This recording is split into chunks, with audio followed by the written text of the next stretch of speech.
It's nice to catch up. It's our third interview on Saturday Sport. First and foremost, how are you assessing the season so far?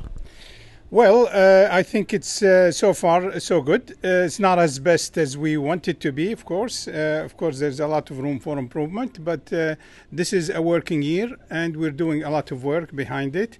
And hopefully there will be a start for the good next year. You told me earlier in the season that this was a squad capable of reaching the playoffs. Is there a disappointment that Rovers aren't closer to the top six?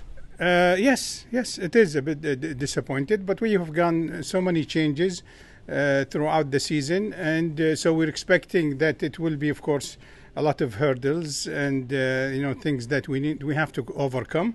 But all that, I think, should really help us get through, hopefully, next year or the year after that. But nonetheless, we are in the right track to build up that momentum. The last time we spoke, you were looking for a new manager. How do you assess the work being done by Matt Taylor so far? Well, he's only been 2 months. We cannot really, he needs more time, definitely. A lot of the players were here before he came.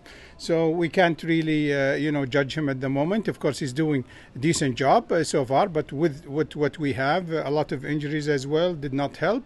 The window, January was difficult. He couldn't. So he need, I think, a window or two in order to build his team. But we're behind him and we're supporting him to really make that effort and go through, hopefully.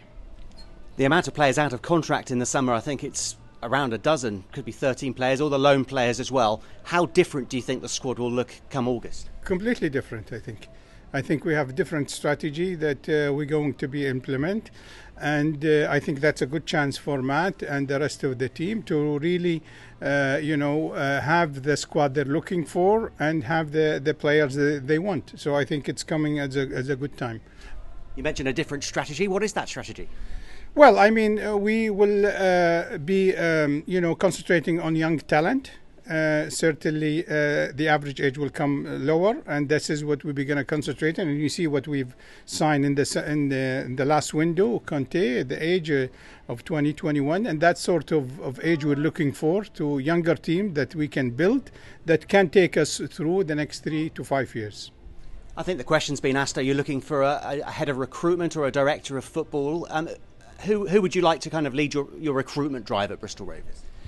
Well, I think we don't have to look outside too much. I think it's all in-house. We have a good player who's been with us, and I think he's getting ready to take the job. Probably Monday they will announce it. I think the player you're referring to is George Friend. Of course, a lot of experience. What is it about him that makes him ideal for that role when it's announced officially on Monday? Well, I mean, it's we almost gave it away now. But anyway, I think he got the character, the experience, the relationship, all that met with the owner's perspective and the managers and all that. And I think he will do a good job in that position. And you mentioned in your open letter about championship football. How confident are you that Rovers will be a championship club within 3 years? Well, I mean, we're going to do all we can to get there within that 3 years parameters. I think it is achievable. It's nothing out of the line, but we're doing a lot of things behind the scene that perhaps the fans are not realizing. The infrastructure, the club itself, the personnel, so many things that is going on that perhaps the fans can't see. But I think we're very much confident that we will do our best to give a good team, a competitive team, and I think we'll get there, hopefully. The last time we spoke, you talked about the stadium and plans to stay at the Memorial Stadium. The South Stand is now up and running. How close are we to developing the rest of the stadium? Well, it's almost completed the design, but we cannot actually expose it to the public yet. We'll have to talk to the council. We have to discuss it with them and see what is can be done, what cannot be done. But once we go through that, we will show it to the public, definitely. Do you have an ambition when building work might begin?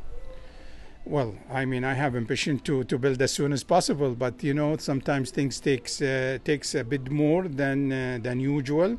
But I would be looking not for next season, but perhaps the season after that we will start. Hopefully, if things goes as well as we want it to be.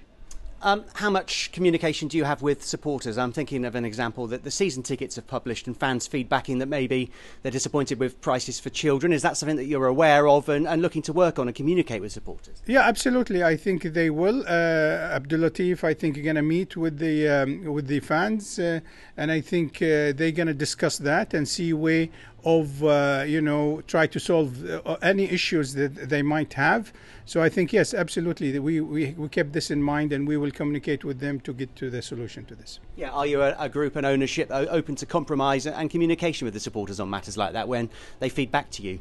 Yes, absolutely, absolutely. But there's many things that also the fans have to be aware. Is that this is something that we're trying to build a system. We're trying to put an age group that for the kids. Definitely, we'd like the young fans to be part of the game. Absolutely, but with all things that getting so much expensive with inflation, with all that, so we're trying to keep it as much economical as possible without really increasing the prices. And when the next set of accounts are revealed, of course, a lot of it will be to do with before your time at the football club. What can we expect? Will it be worse? Will it be better than the previous accounts? Well, I think this year it will be a difficult year because a lot of changes has gone through, which means that it will be more costly than the less. But certainly, from year after that, will be much improved. Yeah, you received money from Aaron Collins. What happens to that money? Well, we haven't actually, but not yet. But that's something that we're keeping, of course. That it's going to be over installment, I think, over the next 2 years, and definitely we're going to reinvest that in younger players that fit the criteria that we have for the club, and this is what we're going to do. I think the last time we spoke, it felt like you were in your honeymoon at Bristol Rovers. But speaking to you today now, has the hard work really begun? Are you getting an understanding of just what's involved to run a football club? Well, I don't know if I understand it. There's still a lot to be learned. Absolutely, it's so much work and so much things to be done, especially for a club like Bristol Rovers, where you have a lot to be done, and we're working in parallel. With all, was it be here in the memorial or the training ground or the football side, and all the front, we are doing our job there. I think there's a meeting with the supporters club next week, so you're very open to communication, clearly. Yeah, absolutely. I think my son Abdul Latif, which is the vice president, he will be attending the meeting face to face, and he will talk to the fans and try to answer any question they might have or inquiry, try to solve the things that can be done actually. And hopefully we'll get a chance to catch up again before the end of the season. But right now, the Rovers fans listening in their cars heading into the MEM today, what's your message to supporters? Well, to supporters to stick with us. Still, even though we're far, a bit far from the six, but we still academically or on paper we have a chance. So not to give up on the team, to continue be behind the team, and we're going to be until the last game, and we're going to do our best to improve the position, to improve the ranking in the table. And I think that's very important to the players, to the club, to everybody, also to the fans, to improve it and to really get closer, if not to the playoff position this year, but nonetheless to get close enough. That's very important. Thank you. We'll catch up soon. Okay, thank you very much. Thank you.